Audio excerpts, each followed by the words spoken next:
اهلا وسهلا المنورين والمنورات ديال البودكاست كونينتي. مرحبا بكم في حلقه جديده. معكم كوتش مليكه. هذا البودكاست هو المساحه اللي كنتعلموا فيها كيفاش نفعلوا حب الذات ديالنا، كيفاش نختاروا راسنا ونعيشوا الحقيقه ديالنا.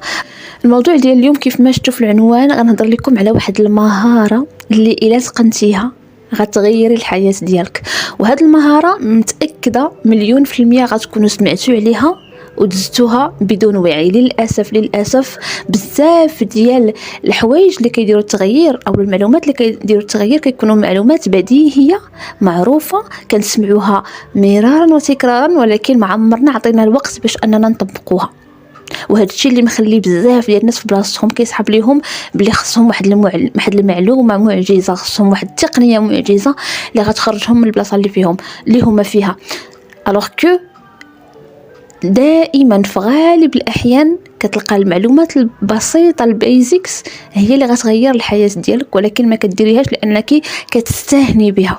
والمهاره ديال اليوم هي تكرار.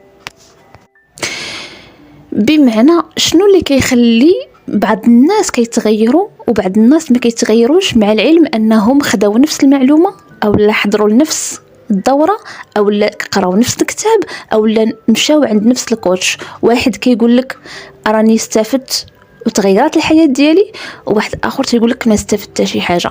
الحاجه الوحيده اللي كتفرق بين هاد جوج ديال الناس هي التطبيق. بمعنى خداو ديك المعلومه طبقوها في الحياه ديالهم وكرروها مرارا وتكرارا. راه ما يمكنش نجي نقول لواحد الطفل صغير يلاه تزاد مثلا وما عمرو تمشى، نوض تمشى من المره الاولى وكنتسنى منه انه يمشي.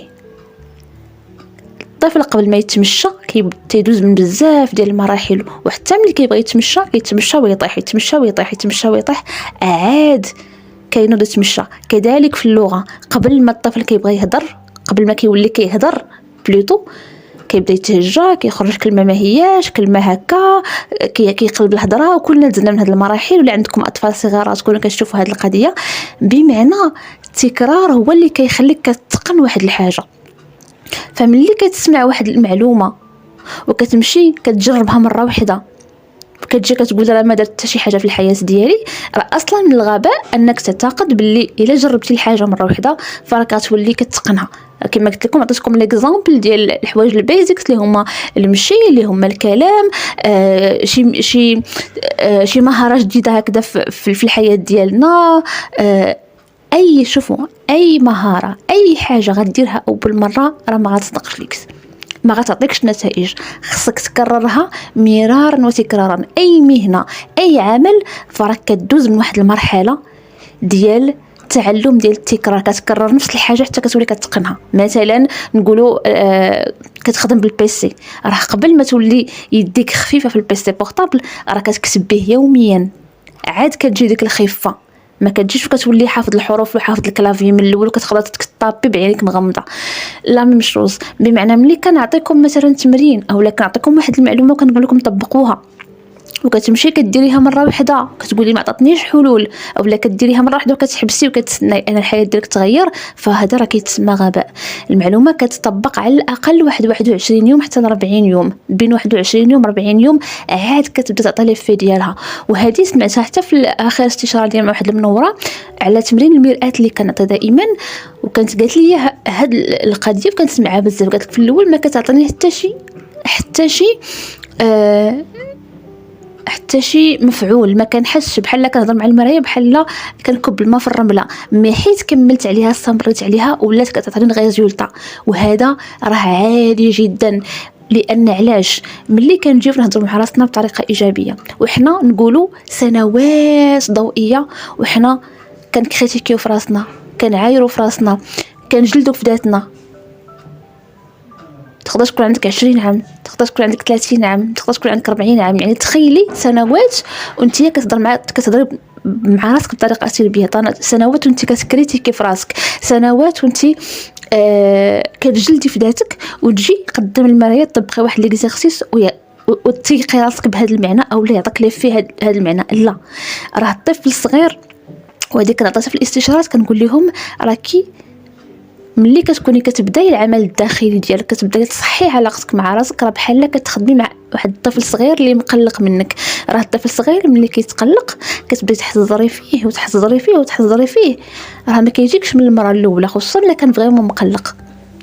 كديري ليه الخاطر، كتجربي معاه شحال من حاجه، كتحاولي تهضري معاه بحب، كتحاولي تجيبي ليه لي كادو، عاد كيقدر يهضر معاك. سي لا ميم شوز، راه في الداخل ديال كل وحده فينا كاينه طفله داخليه. كيف ما كنهضروا مع الطفل الصغير فراه خصك تهضري معاها. فإلا ما عمرك كنتي بنيتي واحد العلاقه مع راسك، الا ما عمرك كان عندك حوار مع راسك، الا ما عمرك جلستي وعطيتي وقت لراسك، فراه في الاول طبق، واخا طبقي التمارين المثال اللي كنعطيك ما غتعطيش لي في ديالها من الاول. خصك تبني ديك الثقه بينك وبين راسك في الاول. بمعنى انا مثلا نقولوا مثلا شي صاحبتك مثلا، هذا ان اكزامبل، نقولوا 10 سنين 15 عام حتى 20 عام وانتيا كتعاملي معها خايب، وانتيا كتحتقريها، وانتيا ما حاملاهاش، وانتيا كتهضري معها بسلبيه، وانتيا كتعايريها الى اخره، وجيتي اليوم باغا تصالحي معها، في نظرك واش غدور اصلا تشوف وجهك؟ امبوسيبل. كيخصك محاولات بشويه بشويه كتصلحي معها العلاقه، كتبني العلاقه من الاول وجديد، كتكسبي الثقه ديالها، عاد ممكن تصالح معك وتسامحك وتدور عندك لا ميم شوز. فملي كنقول لكم ان اكزرسيس اولا معلومه، راه التكرار هو اللي كيخليك تبني هذيك العلاقه. انا هضرت لكم بالضبط مع العلاقه مع راسك، في اي حاجه باغا ديريها، في اي عاده بغيتي تدخليها للحياه ديالك، راه كتمشي بالتكرار. مثلا البنات اللي كيبغيو يبداو التامل وما كيقدروش يجلسوا دقيقه كامله باش انهم يتاملوا، يركزوا على التنفس ديالهم، كتقول لك انا ما كنقدرش، راه عاديه. راه اي حاجه كديريها المره الاولى راه كتكون غير مريحه، راه بحال كتمشي لاصال، ما عمرك ترينيتي وكتمشي لاصال وكتبغي ديري نقولوا تخدمي لا المسكيلاسيون، تخدمي لي ميسكل ديالك، تبني ديك العضله. راه باش تبنيها راه ما كتبنيهاش ديك الساعات، راه كتقصحي، كتحسي بلي كوباتور كيضرك عظام كلهم، ما حاملاش تمشي وباغا تبكي، راه عادي. ملي كتعودي عليها كديريها واحد السيمانه جوج سيمانات كتولي حاجه عاديه، ما كيبقاوش يجيو داك لي كورباتور، ما كتبقايش تألمي. لا مشروز مع التامل، ملي كتجلسي اول مره وانت الجسم ديالك ما مولفش انه يجلس يركز على التنفس ديالو، ما مولفش انك تجلسيه بلا مشتتات، عادي انه تكون مقاومه في الاول، عادي انك تجيك الحكه في جميع المناطق فايش قلتها عادي انه يجيوك افكار، وهذا الشيء كيوقع لنا حتى في الصلاه. ملي كتكوني كتبغي كتمشي تصلي وانت مولفاش انك تاملي، مولفاش انك تراقبي الافكار ديالك وتكونترولي الافكار ديالك، لان التامل كيعاون حتى في الخشوع في الصلاه. ملي كتجي تصلي كيبداو يجيوك افكار، كتلقاي راسك ما عرفتيش شحال من ركعه صليتي، مشى لك الحساب، ما قدرتيش تركزي على الايات، وهذه حاجه عاديه، لان ما مولفاش تجلسي وتراقبي الافكار ديالك، مولفين هما اللي كيسيروك، فدائما غتكون انكونفورطابل. ولكن مع التكرار مستحيل تحيديه من الحياه ديالك. سنوات هذه وانا كنتامل، سنوات لقيت فيها راحتي، عاوني في الخشوع، عاوني انني نولي مراقبه افكاري، ما كنبقاش نمشي مع اي فكره ونخليها توصلني للقاع. ديك الساعات كنحصلها، وهذا الشيء جا مع التدريب، جا مع التمارين، جا مع التطبيق اليومي. فواش نتوما مستعدين انكم تجلسوا مع هذا الاحساس الغير المريح؟ بزاف ديال الناس كيخافوا من هذا الاحساس الغير المريح، كيخافوا من الالم، كيخافوا من انهم يجلسوا ويحسوا براسهم مخنوقين ما قادرينش يجلسوا. كل ما تعلمتي انك تجلسي مع داك الاحساس الغير المريح واختاريتي الطريق الصعيب ماشي الطريق السهل، هي انك تمشي للمشتتات وانك تهربي، كل ما الحياه ديالك تغيرات. وهذا الشيء اللي كيخلي 97% من الناس ما قادرينش وباقيين في بلاصتهم، لانهم ما مستعدينش انهم يدفعوا الثمن. ومني كنقول يدفعوا الثمن، هي انك تجلسي مع داك الاحساس الغير مريح، تجلسي مع الالم ديالك، تجلسي مع داك الضغط ديالك وتخليه وتستقبليه وتقبليه وتحرريه. باغا كنعقل اول مره غندير التامل غير باش نقاد الجلسه، ضروني رجلي ما عرفتش نجلس. شنو نقول لكم، دقيقه. يعني تيقول لك بدا المينيموم، بدا ب5 دقائق على الاقل. انا دقيقه ما كنتش كنقدر نجلسها، دقيقه كنجلس كتجيني ساعه، كتجيني ساعتين، وكيبدا يضرني راسي ويبدا يضرني عظامي والافكار كيهجموا عليا. ولكن بقيت ما كنوضش، وليت كنروض الجسد ديالي. كل ما روضتي الجسد ديالك، روضتي العقل ديالك، استرجعتي السياده ديالك، استرجعتي القوه ديالك، لانك انتي مسؤولة على الافكار ديالك، انت اللي كتقوديهم، انت اللي كتسيريهم، انت ماشي الافكار ديالك. الاغلبيه ديال الناس اللي هما كيشكلوا 97% او اكثر من المجتمع كيكونوا عبيد الافكار ديالهم، عبيد المشاعر ديالهم، مسيراهم. الفكره اللي جات كيمشيو معاها، وكيلقاو راسهم في القاع، وكيلقاو راسهم عايشين في الماضي وعايشين في المستقبل بلاصه ما يعيشوا في اللحظه. ملي كتبداي تدربي على انك تكونترولي الافكار ديالك، تراقبيهم وتبداي تحصليهم، وكتكون انت القائده ديالهم، مستحيل تدخلي او لا توصلي للقاع. علاش؟ لان فيما كتجيك واحد الفكره سلبيه كتحصلي هذيك الساعات، ما كتخليهاش تلعب بك، ما كتخليش الشيطان او لا شوشو يلعب بك. وهذا الشيء كيبغي التكرار. الفارق الوحيد بين الناس اللي كيغيروا الحياه ديالهم والناس اللي باقيين في بلاصتهم هو التكرار. كيطبقوا، كيكرروا، ما كيملوش. علاش؟ ملي كنقول انا، ملي كنلقى راسي مثلا في واحد المرحله وعييت من التطبيق، عييت من التنظيفات، كنجلس مع راسي وكنقول لراسي واش انا باغا نبقى واحد العاده سلبيه في الحياه ديالي غالباني، واش باغا نبقى عبده لواحد الفكره، واش باغا نبقى عبده لواحد العاده اللي مديرونجياني، سواء تكون غضب، تكون خنقه، يقدروا يكونوا افكار سلبيه، نكون عابده ليهم وتمشي الحياه ديالي ونبقى عايشه في ديك الدوامه ديال الالم وديال المعاناه. او لا، انني نصبر لشويه ديال الالم، ونصبر لشويه ديال دوك المشاعر الغير مريحه، ونتهنى منها في خطره. دائما كنلقى الحل في انني نتهنى منها في خطره، نصبر لك الالم، لان الالم كاين. سمعوني مزيان، انتي كتألمي، انتي كتحسي بالخنقه، انتي اصلا ما مرتاحاش. فواش كتختاري انك ما تكونيش مرتاحه لواحد المده صغيره وتفوتيها صافي تغلبي عليها، او لا انك تستسلمي ليها وتبقاي ما مرتاحاش حياتك كامله؟ وانت اللي كتقرري اكيد، وانت اللي كتختاري.